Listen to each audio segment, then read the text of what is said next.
Excusa número 3. Si me permite la diapositiva, como no me permite, seguimos peleando con ella. Ahí va. ¿Y qué si no me escuchan? Éxodo 4:1. Entonces Moisés respondió diciendo: He aquí que ellos no me creerán, ni oirán mi voz, porque dirán: no te ha aparecido Jehová. Moisés luchó con la intimidación, se preocupó por la reacción de las personas hacia él. La respuesta de Dios: cuando haya terminado, ellos escucharán. Confía en mí. Jehová le dice en el versículo 2: ¿qué es eso que tienes en tu mano? Y él respondió: una vara. Él le dijo: échala en tierra. Y él la echó en tierra y se hizo una culebra, y Moisés huía de ella. Entonces dijo Jehová a Moisés: extiende tu mano y tómala por la cola. Y él extendió su mano y la tomó, y se volvió vara en su mano. Por esto creerán que se te ha aparecido Jehová, el Dios de tus padres, el Dios de Abraham, Dios de Isaac y Dios de Jacob. Qué clarito que Dios es cuando quiere ser, ¿no? La intimidación, el miedo, el temor de Moisés se esfumó cuando Dios le demuestra un pequeño granito de su poder, de su majestad, de su gloria, de su soberanía sobre cualquier cosa creada. Entonces, ¿qué tienes tú en tu mano? Interesante lo que Dios le pregunta a Moisés, y nos pregunta esa pregunta que no quiere callar hasta el día de hoy. ¿Qué tiene cada hijo de Dios en su mano? ¿Qué tenés tú para darle a Dios en su soberana voluntad hacer su reino extenderse en la tierra? Es increíble, ¿no?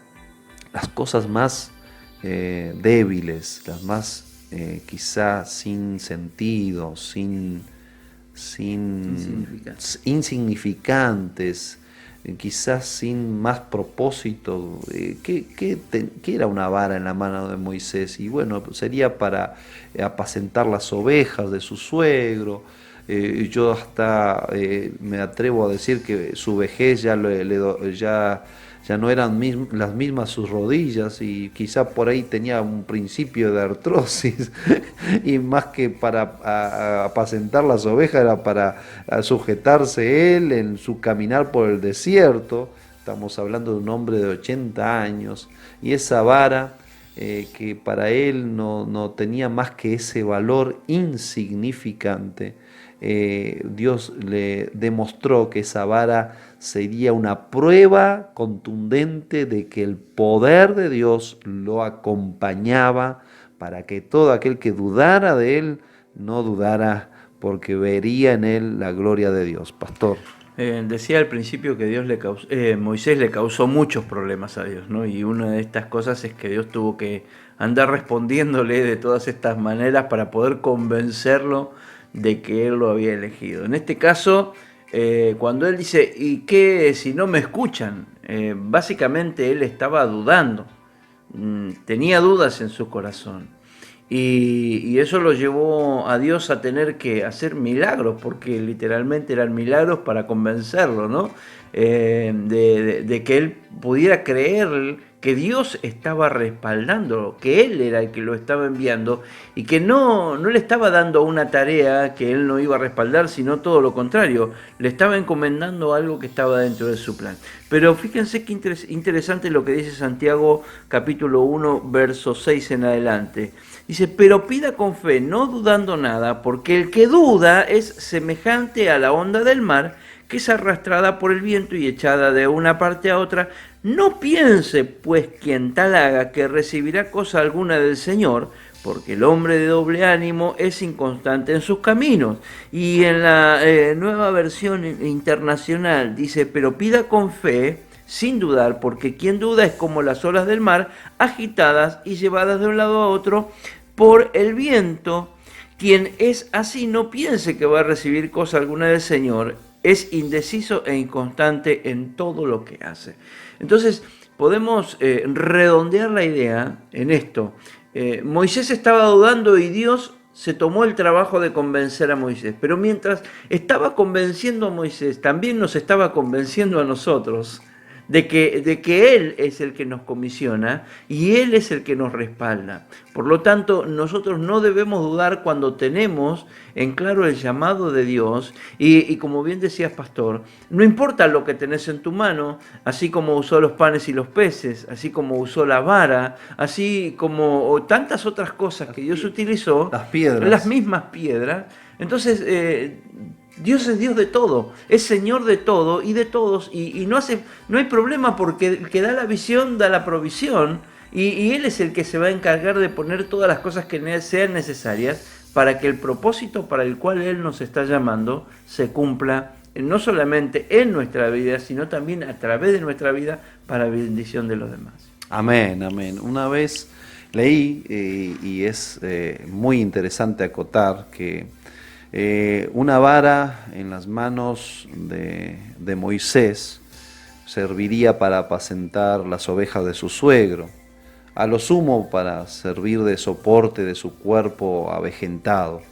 Unas piedras en las manos de David servirían para correr a algún oso, a algún león, ahuyentándolos para que no tampoco comieran las ovejas de su padre. Y unos panes y unos peces en las manos de los discípulos podrían 5 panes y 2 peces alimentar solamente a unos pocos. Y fíjense, en las manos de Dios, la vara de Moisés fue la puerta de entrada para la liberación del poder de Dios sobre Egipto, ¿no? Fue uno de las primeras señales que Dios hizo para que Faraón comenzara a entender que Dios estaba con Moisés.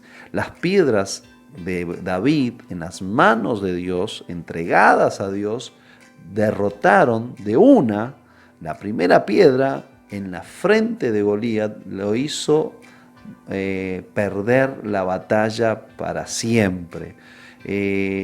5 panes y 2 peces en las manos de los discípulos no podía alimentar a mucha gente, pero cuando llegó a las manos de Jesús, esos panes y esos peces alimentaron a una multitud de hambrientos. Unos pedazos de madera y unos clavos podemos hacer quizá en nuestras manos algún banco, alguna silla, alguna mesa, pero en las manos de Jesús trajeron salvación y redención para toda la humanidad. Qué tremendo esto, ¿no? En las manos de Dios, de Jesús, todo se transforma, se magnifica y Dios se glorifica en la debilidad y en la insignificancia para demostrar que Él sigue siendo Dios. Muy bien, excusa número 4. Si me permites, diapositiva. Estoy tratando de sacar la excusa número 4. Nunca he sido un buen orador. Eso para aquellos tartamudos, de entre los cuales yo soy el primero. 4:10. Dice así: entonces dijo Moisés a Jehová: ay, Señor, nunca he sido hombre de fácil palabra, ni antes ni desde que tú hablas a tu siervo, porque soy hombre tardo en el habla y torpe de lengua. Esas personas que tienen la timidez como señorío de sus vidas, el señor de sus vidas es la timidez, es no poder hablar en público. Yo sufrí muchísimo con eso en la escuela, en el colegio, y fui a vencer ese temor cuando me convertí y Dios hizo un trabajo que ahora hablo demasiado, pero no conseguía hablar en público, era más fuerte que mi anhelo de lograr vencer ese temor, ¿no? Entonces entiendo muchas personas, y Moisés se encontraba entre esos, ¿no? Él tenía temor de no poder hablar en público y él tenía que ser el líder. Muchos de nosotros nos atamos por nuestras debilidades, por nuestras incapacidades físicas o emocionales o psicológicas, y queremos frenar el obrar de Dios, ¿no? No dándonos cuenta que Él es el creador de nuestro cuerpo, de nuestra lengua, de toda nuestra vida. Entonces, el que creó la lengua, el que hizo el lenguaje, no tendrá el poder para liberar tu vida de esa cautividad que te aprisiona a no poder abrir la boca para proclamar la grandeza de Dios. No podés ser limitado por eso, tenés que vencer ese temor a hablar, a expresar la grandiosidad de Dios, la belleza de Dios, el amor de Dios, el poder de Dios. Dios se glorificará en tu debilidad, y si tú le das esa área de Dios, a Dios de tu vida, Él se va a perfeccionar en tu debilidad. Pastor Claudio, ¿quiere hablar algo sobre eso? Con respecto a esto, digo, cómo Dios se provee hasta de un plan B para levantar a Moisés, aún en esta área donde él, bueno, dicen los libros que era tartamudo, ¿no? La dificultad para hablar, o como bien decías, Pastor, hablando del pánico escénico. Y es bueno destacar que esto solamente se puede vencer enfrentando al gigante. Enfrentándolo, solamente parándote delante de las multitudes, solamente parándote delante de alguien, aunque temas, aunque dudes, aunque tiembles, quizás será un poquito al principio, pero a partir del momento en que te pares en tu posición, vas a ver cómo el miedo, cómo el temor, cómo la duda se empiezan a disipar, y vas entendiendo, y una vez que lo venciste decís, si esto era lo que me tenía oprimido y detenido y estancado. Y luego uno se lamenta por no haberse atrevido con anterioridad, y generalmente perdemos tiempo y muchas otras cosas, pero cuando nos atrevemos y confrontamos con los miedos huyen. Así es. Y es parte de un complejo de inferioridad, ¿no? Un sentimiento de inferioridad era el que estaba golpeando fuerte a Moisés. Me imagino que con todos los fracasos, las derrotas que él había tenido en su vida particular, lo llevó a creer que no era capaz de hablar y de liderar a todo un pueblo, ¿no? Se comparó a sí mismo con otras personas más capaces y se sintió inferior. La respuesta de Dios: te dejaré a un Aarón contigo, ¿no? Pero sigo llamándote a ti. De tal forma que Aarón sirvió al principio, pero después ya no vemos más a Aarón conduciendo el pueblo, hablando con el pueblo, ¿no? Dios fue perfeccionando la obra en Moisés para que Moisés tomara la posta, el lugar de él que le correspondía, y bueno, cuando vio su debilidad y su incapacidad de vencer en aquel momento, Dios le dejó como que una ayuda, un bastón para tenerlo allí, que fue a Aarón, ¿no? Que fue un apoyo para Moisés en sus primeros momentos como líder de Israel. En estas cinco excusas que vemos de Moisés, vemos que él estuvo muy elocuente con cada una de ellas, tratando de escapar del plan y del propósito de Dios, pero bueno, a Dios nadie le puede ganar.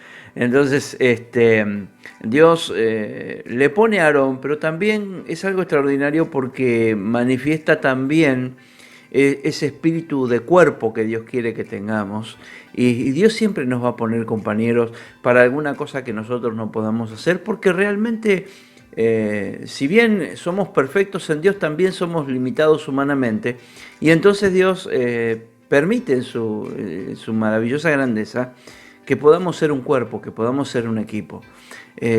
Lo que yo no puedo hacer, alguien más lo podrá hacer, y ahí nace esa valoración que tenemos que tener los unos por los otros. No hay absolutamente uno que pueda manejar todo, que pueda hacer todo. Todos nos necesitamos y cada uno somos de un valor extraordinario y único. Por eso es que Jesús nos dice que debemos trabajar como equipo. Aun cuando Jesús comisiona a sus discípulos, nunca los comisiona de a uno, sino que como mínimo de dos en dos. Eso está hablando del espíritu de cuerpo, del espíritu de equipo que tenemos que tener y de la valorización del otro. De hecho, dice la Biblia, ay del solo, porque no va a tener quien lo levante el día que caiga, como si el hecho de caer fuera algo que estuviera predeterminado. Puede que caigamos en el camino, eso no significa que todo se haya acabado, pero si tenemos a alguien que está con nosotros, ese alguien nos va a apuntalar, nos va a levantar. Al mismo Moisés le aconteció en determinado momento, en medio de una guerra, que necesitaba que alguien le levantara los brazos, y ahí tenía a dos que le levantaban los brazos, y cuando levantaba los brazos el pueblo de Israel prevalecía. Entonces, ¿qué quiero decir esto? Necesitamos de nuestro entorno. Y nuestras limitaciones también están contempladas por Dios, pero no son un agravante para no ir y tomar el desafío que Dios nos está encomendando. Amén. Y vamos para la última excusa. Vamos para la última excusa. No me quiere funcionar nunca, pero ya sale. Ahí está. Excusa 5. Sé que puedes hallar a alguien más. Éxodo 4:13. Sé que puedes hallar a alguien más. Y él dijo, ay Señor, envíate, ruego, por medio del que debes enviar. Siempre estamos, después de todas las excusas que Dios fue cortando y limando y sacando de la vida de Moisés, él no estaba satisfecho y fue al grano, ¿no? No puedo, no quiero, no me encuentro apto todavía. Y así nosotros a veces, por más que Dios nos hable y nos confirme y nos muestre el camino y nos muestre quién es Él, seguimos dándole excusas a Dios. Moisés luchó con ese sentimiento de inferioridad. Moisés luchó con la incompetencia propia. ¿Quién lo seguiría si no podía hablar bien, si no podía conocer a Dios, si no podía entender quién era Él, si no podía ya estar en su plenitud de vida? ¿Quién lo seguiría? Se comparó con otros, quiso pasar la posta para otros, pero Dios lo seguía llamando a Él.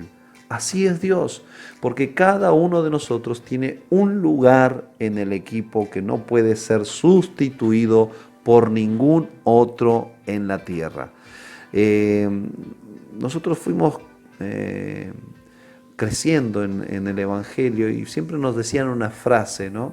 Si vos no lo haces, Dios va a levantar a otro y no importa, Dios va a hacer por medio de otro.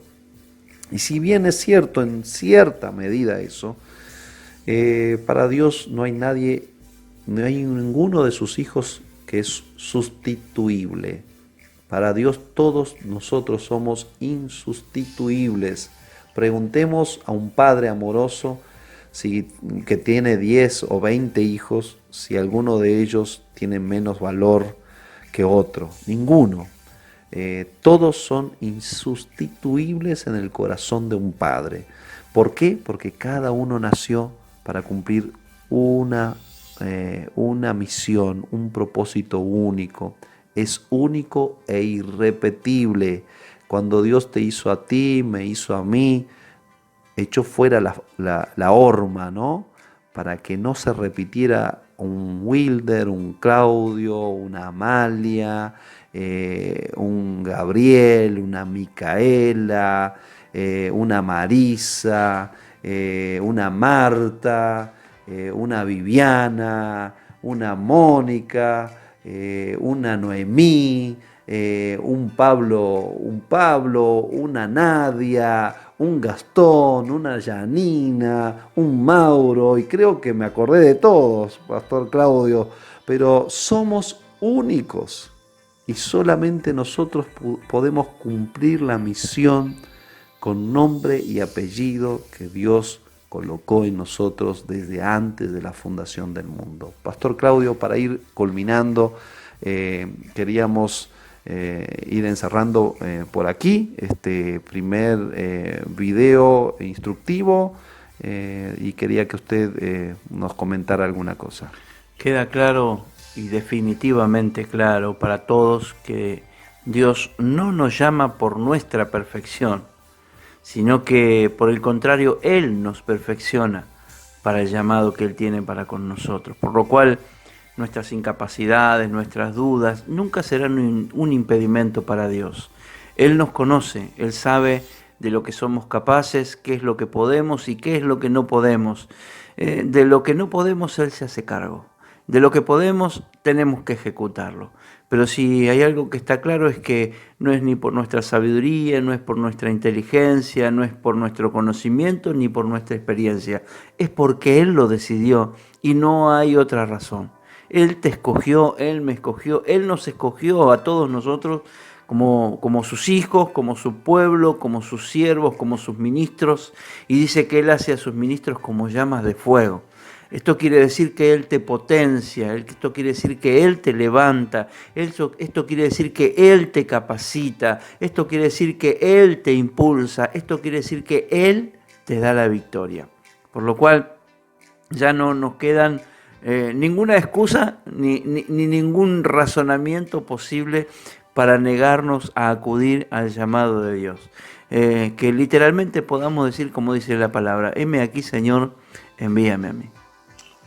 Amén, amén. Y esto de las excusas viene de encuentro a un libro un audiolibro que enviamos la semana pasada, ¿no? La otra, que hablaba sobre la parábola de la vaca, ¿no?